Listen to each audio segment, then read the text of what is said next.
and waves, pools and eddies, trout are rising for the mayfly, and the sun is shining down on the valley. Hope to be a fly fish till the day that I die. Some folks like horses, cats or dog. Me, I like fishing with a rod and a fly. Yes, fishing is a favorite pastime of mine. If I couldn't do it, I think I would cry. Well, life is good when I'm wading the river. It gets even better when I cast a fly. If I catch a trout, it don't really matter. It's fun just to be here and give it a try. Spring has thawed out the long bitter winter. The water is clear and the skies are blue. I'm standing in the middle of the Delaware River. Might even catch and release one or two. Stoneflies and caddis in the riffles are plenty. Mayflies courting on fragrant breeze. Quick waxwings come down from the heavens and wait for their dinner up in the pine trees. A trout is rising in the far eddy. I make a false cast, then take my aim. If he takes the fly, I feel so much better, and if he doesn't, I'll feel no shame.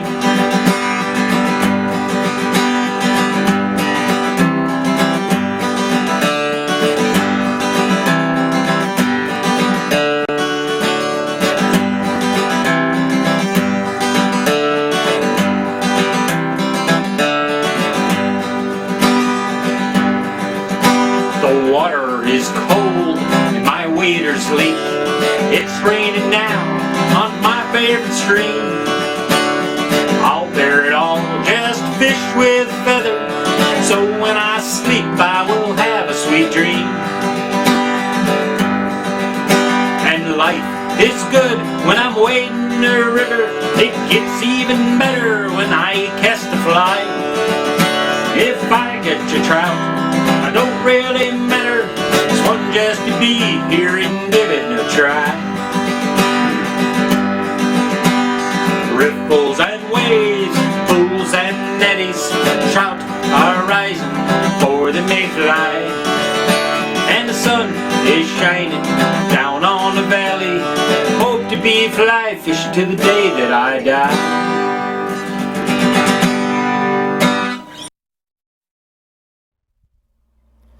And this week, the black woolly bugger. To tie a black woolly bugger, we will use a hook that is 4 extra long, size 8 or 10. The thread will also be black. The chenille we will use will be also black. The hackle will be black, tied in a palmered style. The tail will be black marabou.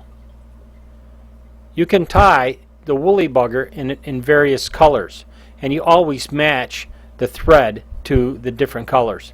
It is also most often tied with weight. For this fly we use a non-toxic wire to add weight to the hook. Lead wire is illegal in New York State. You can no longer use lead sinkers or other sources of lead as weight in New York State. Oh, hey, how you doing? Welcome to today's show. Today we're going to do the black woolly bugger. The black woolly bugger is a very effective fly to fish in murky water, fairly fast water, deep pools, and even in the tail of pools or the top of the pools. It's a very effective fly in those days when the trout don't seem to be rising to the surface. But it can be used at any time. It can be used at night even, and fish very effective.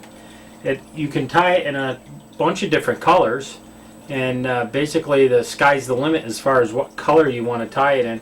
I like black myself, and maybe some purple, a dark purple, or a dark olive.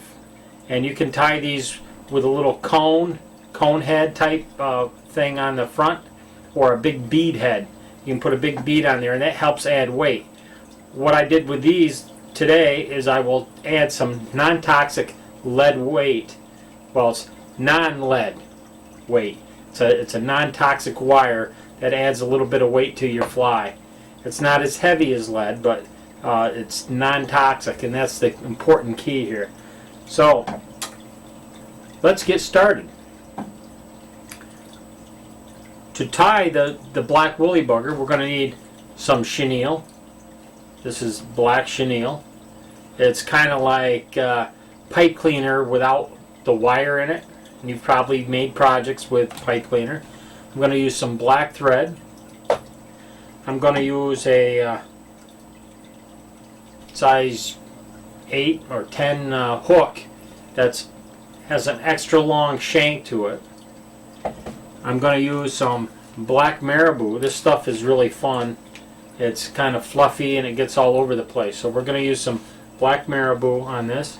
I'm also going to use, you can use Kate saddle hackle, but what I'll probably use is some of these long hackles off of this rooster cape, and I will use these to palmer onto the fly to give it the feel of the black woolly bugger. And if you've ever used a black woolly bugger, you know what I mean. If you haven't, well, this is your first time to look at a black woolly bugger. Anyway, let's get started. First, we're going to put a hook into the vise. Remember to clamp it at the back part of the bend, but not where the barb is. You can ruin the barb or fracture the hook where the barb is if that's where you clamp it. Make sure it's good and tight, and these hooks have a little bit of spring to them, so they're kind of tricky. And just for you folks, if you missed my last show, I'll go over the parts of the hook for you again. We have the eye. This is where you would tie your leader material onto your fly line. Okay. Then you have the shank. Then you have the bend, which is right here. The top of the bend is here and the bottom is right here. Then you have what's called a barb. That's that little hook thing that helps to keep the hook from coming out of the fish. And then there's the point, is the very point. This can be very sharp. You have to be very careful of that. It'll break your fly tying thread. So you have to really watch out for that. And then this portion is called the gap. And it's really strange because the smaller the number, the bigger the gap. So when you're looking at fly tying hooks, you're going to see size 22 is going to be really small, where size 8 is going to be much larger. And it goes up in that size. So let's get tying here. We're going to wrap our thread around the hook near the eye, and then wrap back over itself, and that holds it. Won't go anywhere. And then we're going to continue. We're going to hold this extra piece out at a 45-degree angle, hold it fairly tight, and then wrap the thread, and the thread is going to go, because of this thread is at an angle, it's going to pull the thread right down next to where you want it. So you're going to get a nice tight wrap on there. And again, this takes a while because this is like a 4 extra long hook. And we're going to keep wrapping and wrapping and wrapping till we get all the way back to the bend of the hook. Looks like we're about halfway. See if I can go faster here.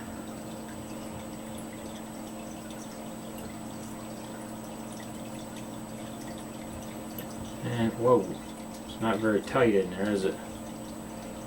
Tighten it down a little bit more. And we'll keep wrapping.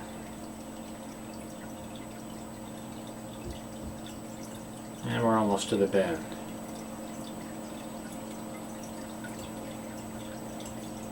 And there we go. We're back at the bend. Trim that off. We're going to tie in some chenille. We're going to take maybe about 5 inches of chenille to do this fly. And then we're going to strip out the ends of the chenille so that the string is showing through. That helps it so you tie it right in good and tight. That's the way it doesn't come loose. We'll take that string and we'll wrap it right in there. We'll take the other end and wrap it right in there. Pinch the thread and hold it. And we're going to bring that back down. Well, this gives us like a loop on here. So when you're tying it, you can wrap it around with your finger like that. Okay? So that really comes in handy, that little loop thing. I'm going to put that in our clamp. I'm going to take one of our hackles now, because if you tie the marabou in too soon, it just gets in the way. So we're going to tie everything in and do the black marabou last. Now for hackle on this, I use a fairly long piece, and I start with the tip at the very tail section of the fly. And what that does, it gives the black marabou a really nice look. And the hackle is going to be thicker in the front and then go down to the back. And as that moves through the water, it's going to give you a really nice look in the water. Pinch and wrap. I'm going to wrap that right around there nice and tight. And we're going to put that in our little clamp. We're going to take some of this black marabou. Okay, we're going to measure it, a little bit longer than the shank of the hook. I'm going to put that right on there, and we're going to trim that off a little bit. Don't let go of that marabou, because it'll go all over the place. Pinch and wrap, and we're going to tie that right on, good and tight.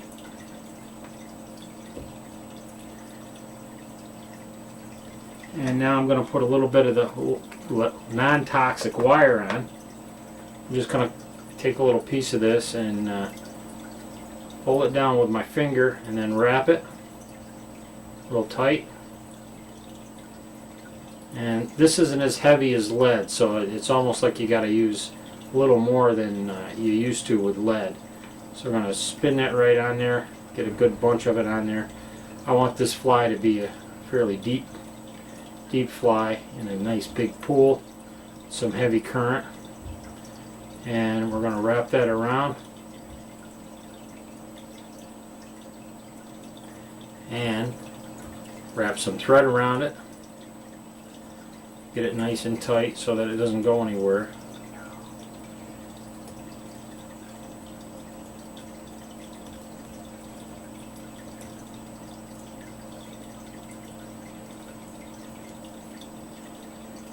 And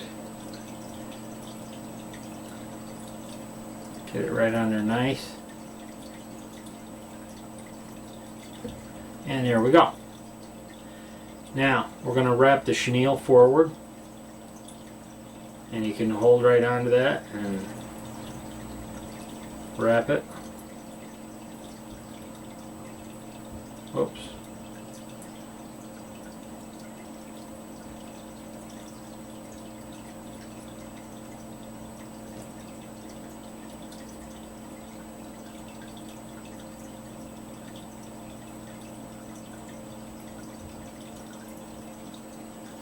And we're going to go around that chenille, tie it off. We're going to try to trim that off as close as we can without the thread coming loose. Now we're going to wrap our hackle opposite of the way we did the chenille, and we're going to palmer it. And again, palmering is where you wrap it with a little space in between the material so that the material below shows through. Okay?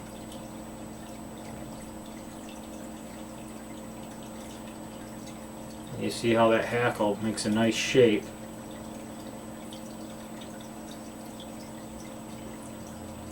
I get a couple of wraps around there. Oops, I went the wrong way, I think.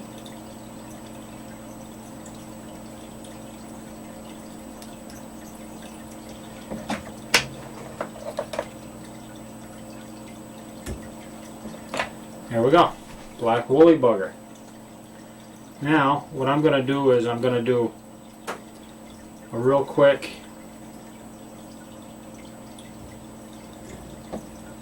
half hitch. And then I'm going to use my whip finisher. And you hook this on the thread, then you put the thread in that little hook. You're going to spin it around once, twice, pull it down in, and then pull the thread out and unhook it. So you just go around once, twice, and bring it like that and pull it down. That's it. The whip finisher. And I'll show you that in a little more detail. If I ever find my big hook, I got a real big hook, and I'll use my giant whip finisher to show you exactly how it's done. We'll put a little bit of head cement on there to help seal it and hold it. And now we're ready to go fishing. Okay, there we have our black woolly bugger. Okay? And again, I'm going to put this in our fly box where I already have one black woolly bugger. And this fly box will be auctioned off at the Ale Hazard Banquet on the last Saturday of March. There we go. We have our black woolly buggers. And this fly box will be at the banquet, and we will be raffling it off with all the other goodies at the banquet. So if you can make it on the last Saturday of April, I believe it's, or March, I believe it's March 29th, you'll be able to partake in some of those raffles and stay and have a good dinner. So, right now I'd like to show you a little video of the 2001 Kids Derby that was held at the Shenango Valley State Park. We had almost 300 kids there that day, and the fishing wasn't as good as we had hoped, but a lot of the kids had fun, and that's what it was all about. We had a nice lunch of hot dogs and chips, and everybody was fed, and we had some fly rods for people to take lessons on, thanks to the members of the Ale Hazard Chapter Trout Unlimited. We had fly tying demonstrations, and we had some other things going on out there as well. So a lot of fun was had, and again, this was the 2001 Kids Fishing Derby. So take a look at that.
I didn't hear nothing. What was going on? Yeah! Who's got next year? Yeah, what?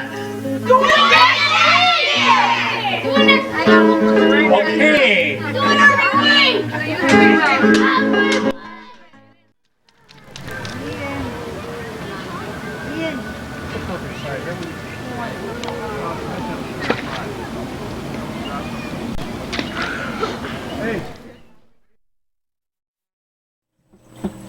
Hey kids, I hope you liked that video of the 2001 Kids Fishing Derby that we had at Shenango Valley State Park.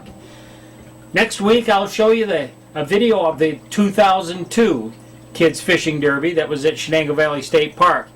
Both of them were very well attended and we had lots of fun on both of those times. The first year though, in 2001, it was sunny skies and blue skies and the fishing was pretty good and we had a great time. Most people were wearing shorts and t-shirts. Now 2002 was a different story. We had an inch of snow that morning and that was like the first Saturday, or the Saturday after Mother's Day. We had like an inch and a half of snow. Can you believe that?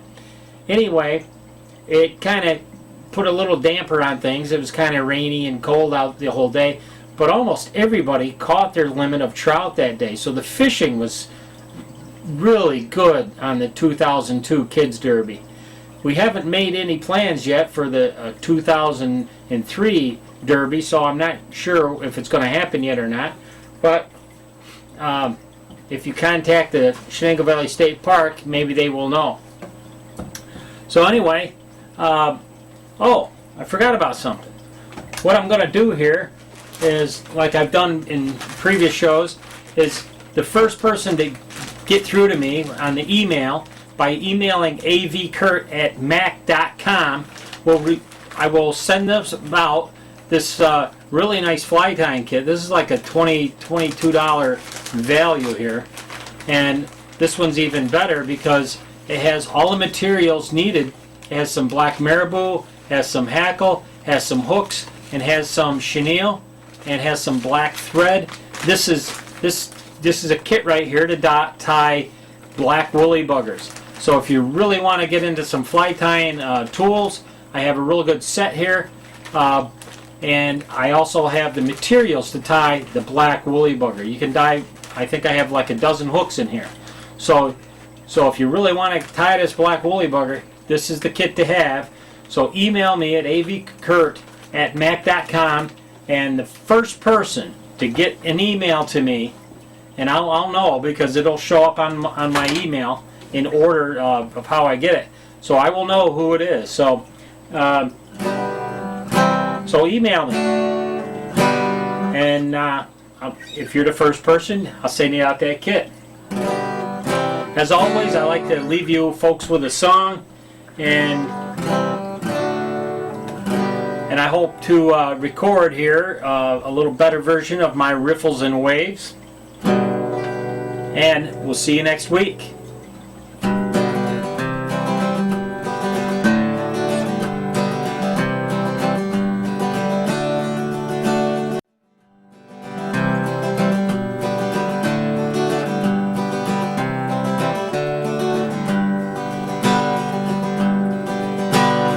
Riffles and waves, pools and eddies, trout are rising for the mayfly, and the sun is shining down on the valley.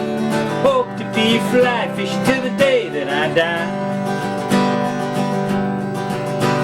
Some folks like horses, cats or a dog. Me, I like fishing with a rod and a fly. Yes, fishing is a favorite pastime of mine. If I couldn't do it, I think I would cry. Life is good when I'm wading a river. It gets even better when I cast a fly. If I catch a trout, it don't really matter. It's fun just to be here and give it a try. Spring has thawed out the long bitter winter. The water is clear and the skies are blue. I'm standing in the middle of the Beaver Kill River. Might even catch and release one or two. Stoneflies and caddis in the riffles are plenty. The mayflies are courting on fragrant breeze. And the cedar wax wings come down from the heavens, wait for their dinner up in the pine trees. A trout is rising in the far eddy. I make a false cast, then take my aim. If he takes the fly, I feel so much better, and if